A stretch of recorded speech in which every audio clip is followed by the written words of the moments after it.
Hello!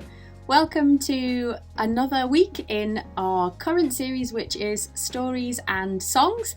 I am on week 5 and I'm in a psalm today. I hope you've had a good week. If you haven't had a good week, let someone know and they can pray for you, and I hope next week is better. We are in Psalm 109 today, and I was going to read it out, but it's quite long and there's quite a lot in it to unpack, so I'm going to do my best to unpack some of it this morning. And honestly, I found it quite challenging to read at times. My personality type, if any of you have done the Enneagram test, it tells you what type of personality you are and what your qualities are, maybe, I don't know. And I'm an Enneagram 2, which means that my natural instinct is the helper, and if I see people in distress or going through a hard time or things like that, my natural instinct is that I want to help solve their problem. And I think I'm a glass half full sort of person. I try to have a positive outlook, so I at times found this psalm quite difficult to read through, and I think that's okay. I think there are parts of the Bible that challenge us and make us think about things and ask some questions, and that's all part of the process of it, and having faith and figuring out what sits right, how we would respond and things. So it's been quite an interesting process for me, sort of piecing it together and writing it this morning. So I hope I unpack it a little bit and it's encouraging for you. Like I said, normally I would skim over some of what David says and get to about verse 30 where it's really nice and positive again and he's giving thanks to God. But I'm actually going to challenge myself and sit in some of the bits that I found uncomfortable to read and try and unpack them for you a little bit this morning. For context, I don't know after which bad experience David has written this. He had quite a few really difficult times in his lifetime, so I don't actually know exactly after which one he's writing this, but there is a group after him almost, and who are slandering him and lying about him and really hating on him, and part of his response is he prays to God, and some of it is quite destructive on his enemies. Some of what he prays it seems so harsh and heavy going, but I can completely empathise with David and how exhausted he must have felt with it all and how exasperated. I think if you've had an experience where a person or a group of people they just don't like you, or they are telling lies about you, or they're tarnishing your name or your reputation, which is what was happening for David, I think you get so downtrodden and fed up with it all and exhausted, and you're just sick of it. And especially if it seems unfair, or if you feel like you're not doing anything wrong to them, or it is a really difficult process to go through, and I can completely understand how David must have been feeling, and I'm sure you can as well. So I think my natural response, despite being a helper and a glass half full person, when somebody is treating you that way and it seems like you haven't done anything to them, it's really difficult to think positively about that other person and how they're choosing to behave and how they're choosing to treat you and maybe others around you or them. I think it's in our human response, we probably want to lash out and fight back and defend ourselves and put it right and call them out and figure out the root cause of why you treating me like this. What have I done? Why have you said this lie about me when that's not true? What are you doing? I think that would be our natural response, and Maybe David had already tried that and just nothing was working. They would just keeping going.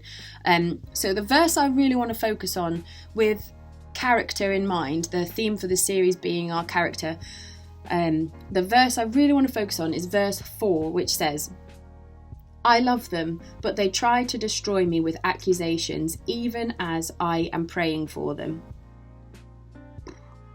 Already, he is saying he loves them and he cares for them despite the accusations and how they're treating him, and that he's praying for them. So that implies to me that up until this psalm and prayer, he had been actively choosing to pray for the group of people who were his enemies or who were treating him this way. And I think that's really important for us to just have a think about. It doesn't seem like praying for them is a new thing. The language is sounding like he had been praying for them maybe for some time. And the Bible tells us to pray without ceasing, and it tells us to do that.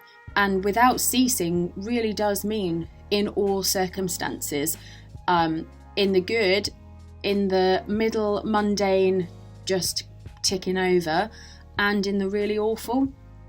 And I think I saw a post last week actually on Instagram, and it said, I'm not sure who it's from, but it says there are two types of people we love and our enemies. Jesus has commanded us to love both. And I sat with that for some time because for all the things like I've already said, that's maybe not our natural response. And especially, enemies seems like a harsh word, but, when we don't get on with people or they're just not nice to us, loving them, choosing to love them, choosing to pray for them really shapes our character and really reflects Jesus. And that's kind of the point, that's kind of why we're here, to reflect Jesus, who we believe in, who we say has completely changed our lives, and how we think and how we treat people, and how we love people. And what more perfect time to do that than in a time where someone is just relentlessly pursuing you or circumstances even, yet you're choosing to love and pray through it as we've been asked to do in the Bible. I just think that shows real self-control and real discipline to get to that place where you're like, okay, I want to do this, but I'm going to choose to love and pray instead.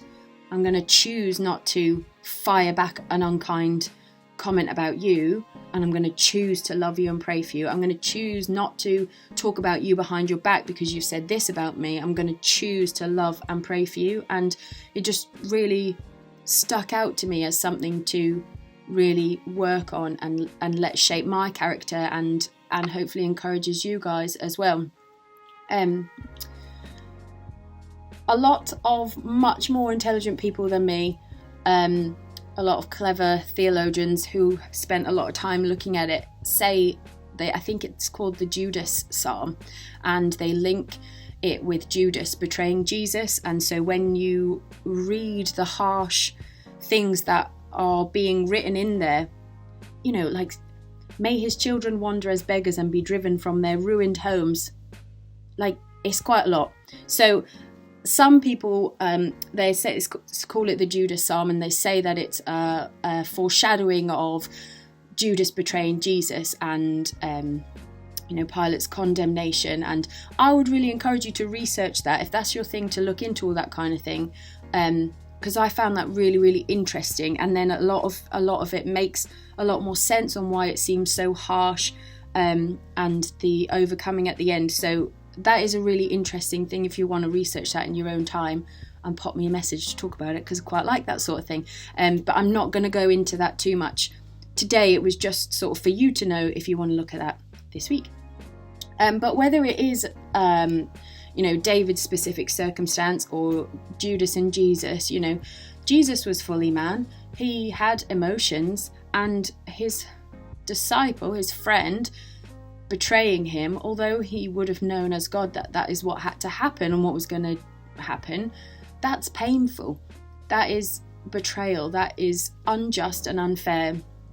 When Jesus just loved him and wanted to encourage him and walk with him and show him a better way to live. It's really, really difficult with human emotions to process that and to get your head around that. So for David and for Jesus, whichever way you look at it, it's very difficult. And Jesus, we know, has overcome the power of sin and death, and we believe that he will judge people's actions, our actions, accordingly to his will. And that is a comfort and a reassurance. I think we don't need to take matters into our own hands. We don't need to seek revenge. The Bible tells us to forgive 70 times 7, like always forgive. We've been forgiven so that we can forgive others. We are loved so that we can love others, and we should always be reflecting in all of our actions the kindness that God has shown us and the love that he shows us. We should be putting that into our daily lives and our community and our friends and our families. And we know that ultimately everything is dealt with. It says we're going to have some difficult times, and it is really difficult to do the right thing sometimes, but that doesn't mean that that isn't what we should be aspiring to do, to live and treat people like Jesus would have, because we know that ultimately everything is dealt with, has been dealt with through Jesus. And that is reassuring for me, that I know I don't need to set the record straight almost, or I'm learning that I don't need to behave that way, because I'm here to reflect Jesus, not to get caught up in what people might be saying about me. So hopefully that encourages and reassures and comforts you too. And the other thing that I think is worth pointing out is that we can be honest about how we're feeling, about especially with God. God is a completely safe place. And I think often people ask us, how can I pray for you? And we're like, is there anything I can pray for? And we're like, oh no, fine, no probs. And I do understand that to a point, but people, we can call on our friends and family around us to pray with us about these things, and we can pray in our own time to God and be completely honest. David really bears his soul here, and is the whole downtrodden exasperation of the whole situation is just you really can feel that as he's praying this stuff. And I think it's important that we don't need to hide or pretend with God, that we can say, this person is treating me like this, or this circumstance has left me feeling like this, and be honest about how that makes us feel. And I think because when we get those situations, for me anyway, sometimes I can feel really overwhelmed by them. If you lose your job, or someone's being it's really overwhelming. You can't necessarily think about anything else because it's causing you pain. And so I think we can trade that overwhelming sense of fear and despair and how it's making us feel pain. We can trade that with God's overwhelm us with knowing that he is all powerful and he is loving and it's dealt with and he cares for us. And so we can be honest, and then he can work in us and help change us and help us come out the other side and tell people about why we were able to treat people differently when that was happening, because we could come to God and be honest with him and he helped us. And like I said, it's a choice to not lash out and not be bitter and angry, and we can choose to love our enemies, or and it's hard, but we can choose to do that, and in that process God can change our character and help us to reflect Jesus, and we can do that. And the psalm ends a little bit more encouragingly if your personality is like mine, and it ends with praise, and it ends with joy and faith and assurance that whatever conflicts David is facing now, he ultimately knows that it is okay, and it ends in triumph, and that is something worth praising God for. And I know, especially in the last year, personally and collectively, that a lot has happened in the last year to cause pain. There's a lot of grief, there's a lot of fear, there's a lot of uncertainty, there's a lot of anger, there's a lot that has happened that could cause us to become angry and bitter and unkind, and cause us to have our character not reflect Jesus positively. And I think when we feel like that, it's similar to David in that despair, and we just feel like we're taking a battering, and it just feels like it's one thing after another, I just want to encourage you that it is okay to feel like that that's a human response, but what we choose to do with it is important, and what we choose to put to the side and give to God, and how we choose to respond is important. I think it's okay to be a little bit vulnerable with people, as much as I can speak from personal experience that I find that really difficult. I find it difficult to let people in. I think actually it's okay to feel vulnerable with people we trust, with people who care for us, and that includes God as well, and to bare our souls and to be honest and to say, it's been really difficult. This person has just relentlessly pursued me, and I don't want to respond positively, but I love God more than my current circumstances, so I am choosing to love them and pray for them and keep going with my walk and keep trusting and keep asking questions on why I feel like this. And I think it's okay to do that and to be honest and vulnerable, and God is the safest place to do that. And praying for the person or the situation that is causing harm, and then responding in praise and thanking God for the times that he has been faithful, and the times that he he has responded and answered prayers and been faithful, and then encouraging people by telling them about that and telling them why you could live differently and why you responded differently, and how God has been good and answered prayers, I think is also part of the process, and really encouraging, and knowing that he's changing us so that we can respond well. So read the psalm, see what you think. You might not think it seems that harsh. You might still think, fair enough, they've relentlessly pursued him and he's fine.